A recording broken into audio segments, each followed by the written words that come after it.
Good morning, everybody. It is almost 4 p.m., but good morning anyway. I'm just doing my makeup for the day at 4 p.m.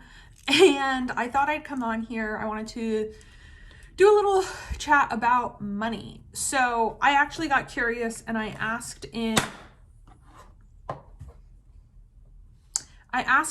a group for single mothers by choice what people wish they knew before they started. And I got two main answers. One was they wish they'd started sooner, which we could talk about in another scenario. But the other one was the cost. And not just what is IUI cost, what is sperm cost, the basic kind of procedural things that are going to vary place to place, but the incidental costs that come with it. So what I wanted to do is go through kind of a cost breakdown of basically everything I had to pay for. I did pull out the price sheet that my clinic gave me. So I'm going to talk a little bit about the exact prices that they charged.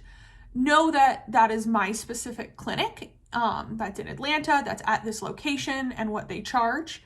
It's also the out-of-pocket cost. So if you happen to have insurance that covers anything, that's going to make it different. So I don't want you to go through and kind of add up these numbers and say it's going to cost exactly this much, but they're things to ask about and to think about.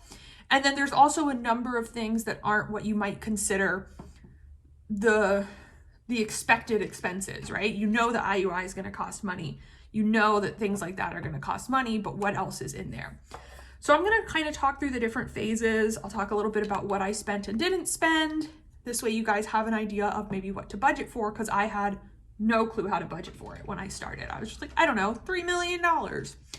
I am going to talk specifically about IUI because I did IUI. So I have those costs. I don't have an IVF cost breakdown. And the IVF breakdown of costs varies even more widely. So I'm sure there's resources you can find on what IVF costs, but that's not really what I'm going to get into today. Though, of course, some of the incidental costs will apply no matter how you're trying to get pregnant. So I'm going to start out talking in kind of the prep phase. So you're starting to think about it. You're not ready to do a cycle yet, but what do you need to do and have on hand?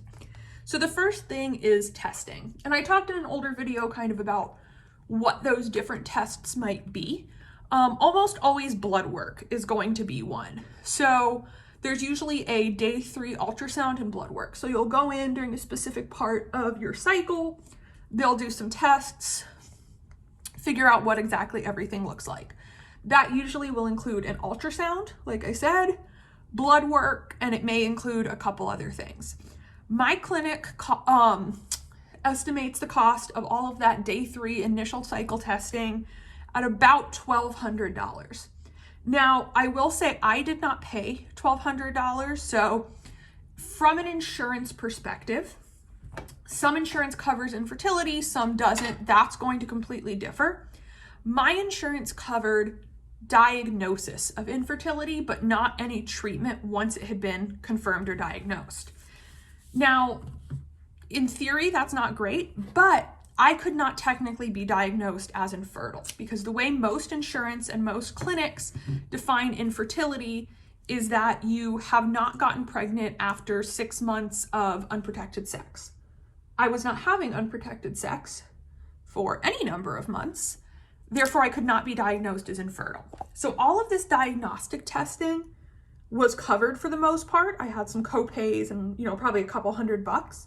But most of it fell under this diagnostic heading.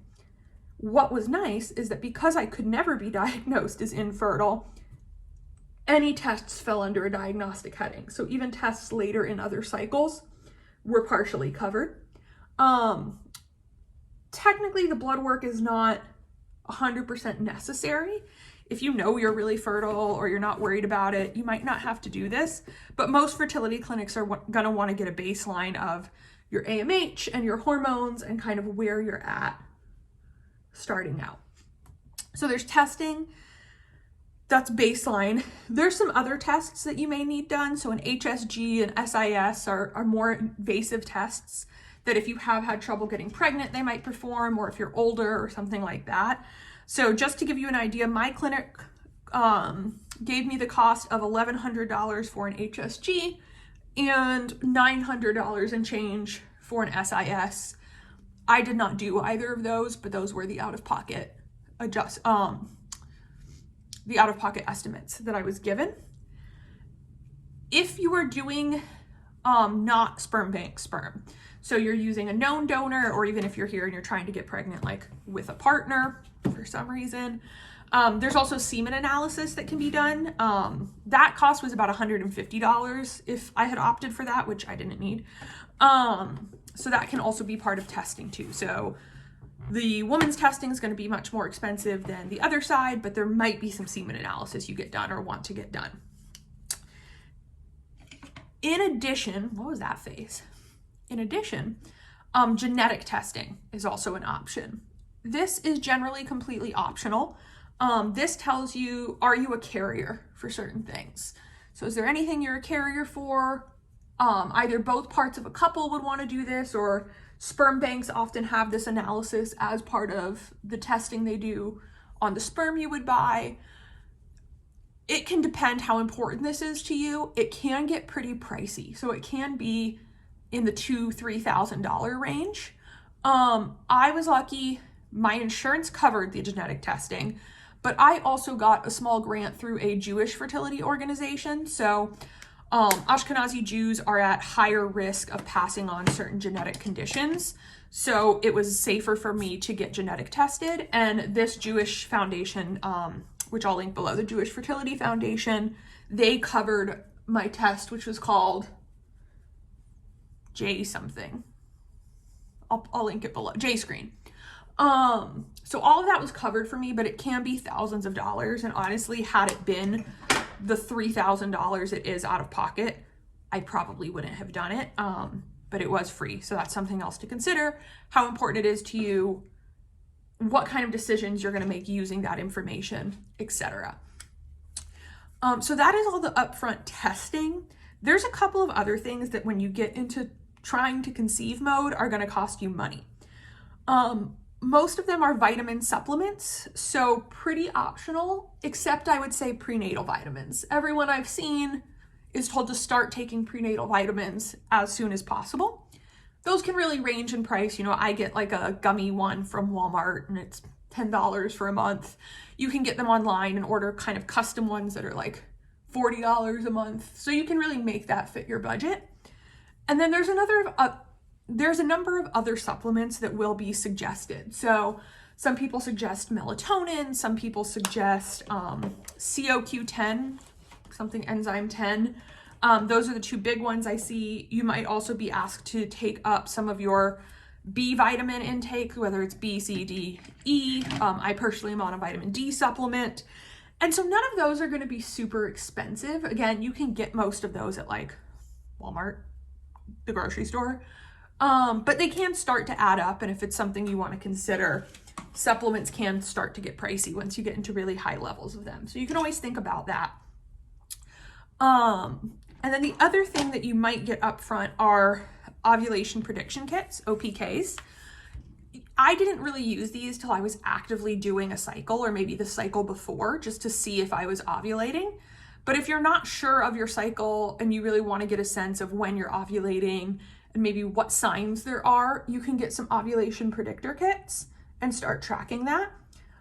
They can range in price. Again, you can get kind of the cheapy little strip ones, and you can get like 100 of them for under $20. You can get digital tests that display smiley faces and blink and things like that. And those are going to be, you know, slightly more expensive. And I found you take at least one a day for probably a week or so, or maybe I did because I'm not very sure of my ovulation schedule. So you just want to take into account that you'll be buying some of those. That's kind of all the prep work. So I personally probably only spent a few $100s on this prep work, but it can be thousands of dollars if you have to pay every bit of it out of pocket and you want to do all the testing possible. So that's where that is. The next piece, and this is kind of between prep and a cycle, is sperm. I talked about sperm in another video, but just to give you the basics, sperm is expensive. And there's a couple costs in addition to the sperm itself to think about. So one is actually subscriptions to the sperm banks. And a lot of times you'll be able to find codes online that help you save money here. So they'll give you like 3 months free. But some of them, depending on the level of information you want, can be like a couple $100s. If you want adult photos and recordings and access to genetic testing, it can start to be hundreds of dollars. I think I spent $50 total. I had a $50 3-month subscription to one of the banks. And then the other bank that I ended up using, so that subscription was to Seattle Sperm Bank. I ended up using the New England Cryogenic Center, and they did not have a subscription, but some of the additional information you paid for one-off. So I paid for longer versions of profiles, I think $15 a piece. So I probably spent $120 on that type of information up front. Then there is sperm itself. It can really range. You can get it for as low as probably $400 or $500, depending on anonymity and the bank. Or you can spend $1,200 a vial. Depends on, a number of things, the type of sperm you're looking for, the bank you're looking at, etc. My sperm was $750 a vial, and I actually found a BOGO sale at New England Cryogenic Center, which I think they're still doing some version of. It's not always advertised online, so sometimes it's good to call and ask. But you're looking at $500 to $1,200 per vial. So a lot of people, what they think makes sense and they do is buy one at a time, right? Well, if I'm only going to need one, I don't want to have a bunch more. There's 2 things to consider there. One is shipping cost. So shipping sperm is expensive. None of the big banks are near where I lived, so I didn't have the option to pick it up and drive it to the clinic, which you can do if you live near a bank. Or I even know people who have flown to pick it up and do that. That wasn't an option for me, so I had to pay about $200 to $300 for shipping.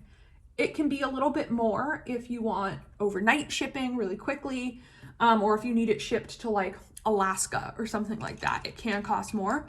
I paid somewhere in the $200 to $300 range for shipping. So you want to consider that if you want to buy one at a time, is that you're going to have to pay that shipping on each individual vial. It doesn't increase whether you buy 1 or 10 vials. So keep that in mind, but then also keep in mind storage fees. So I bought 4 vials because we were on this BOGO sale. So I bought 4 vials. I used 2 of them. So that means I have 2 vials sitting there that I'm not going to use for a while, but I do potentially want to use in the future. They are being stored at my fertility clinic, and there are fees for that. So my clinic gives you 6 months to use your sperm. They don't charge for it for the 6 months. And then after that, they charge like $180 for the first year, $220 for the second year, $300 and something for the third year, and it caps out there. So then it's $300 ongoing. And after a certain amount of time, they want you to move it to an offsite facility. So keep in mind your storage versus your shipping and which one's going to be more cost effective. For me, I did the storage because it came out to be about the same, and I know that I might want to use the same sperm in the future, so I'd rather have it under my name stored at my clinic. So those are your sperm costs. All in all, I probably spent about $2,000 to get the 4 vials, and half of it's sitting there waiting for me, half of it I used. So that's where you're at on sperm, which can be probably the biggest cost in a lot of cases. Then there's the actual cycle. The cost of your cycle depends heavily on if it's medicated or not. So if I had done a non-medicated cycle, I pretty much would have paid just for the insemination itself. So there's a sperm prep fee, a fee for the insemination, and then all the testing afterwards. But I did a medicated cycle, which also means it's a more heavily monitored cycle. So each individual time I went in had a cost associated. So if you don't think you're going to do that, you can disregard some of these costs, but here's what they are, here's what I paid. So first I did like a day 3 baseline. So this is, again, they do an ultrasound to take a look at your ovaries. They do some blood work to see where you're at on day 3 of your period. That was quoted at about $545. Again, some of mine ended up covered by insurance because it was considered diagnostic.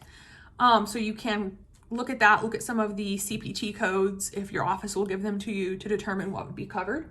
But it's about $500 for that. And then you do the same thing again mid-cycle. So around day 11 or 12, they had me come in. That was $500 and change as well for another ultrasound to see how things were maturing and another blood test, because a lot of your numbers should be different between the beginning of your cycle and the middle of your cycle. Then there was the IUI itself. That's the part that you're going to pay for either way. That part, 0, was covered by insurance. It was about $500 out of pocket for the sperm prep and the insemination itself day of. Then there's a bunch of stuff after that. So I think some people are like, okay, I got my IUI, I'm all done. And that's not necessarily true.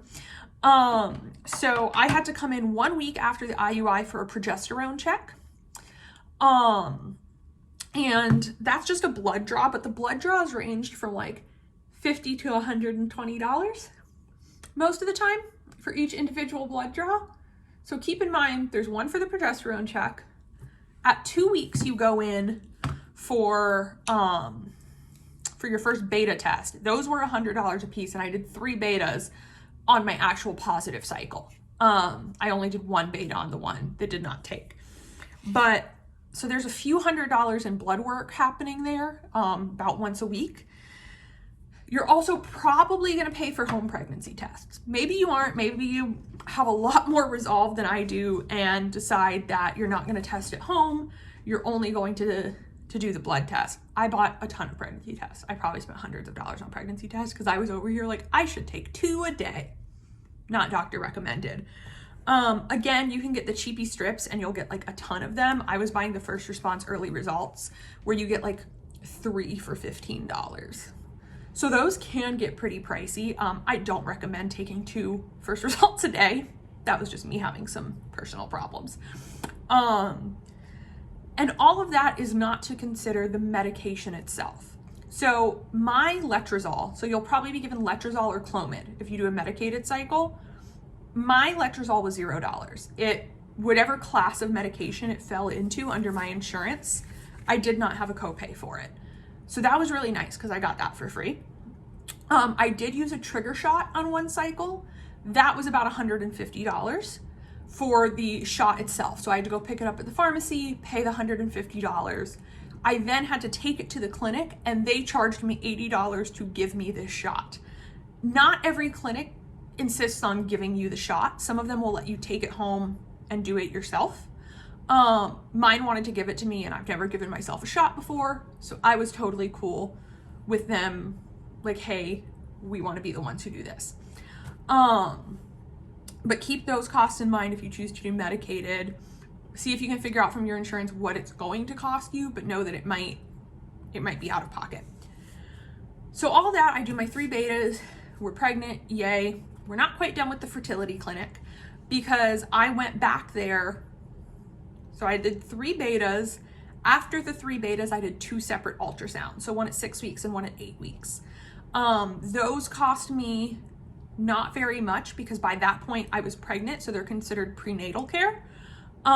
So there's not really a charge associated. I think I had a $50 copay.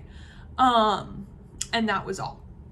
And from there, I then moved on to my midwife's clinic, which all the costs there is separate. That's kind of your normal pregnancy cost.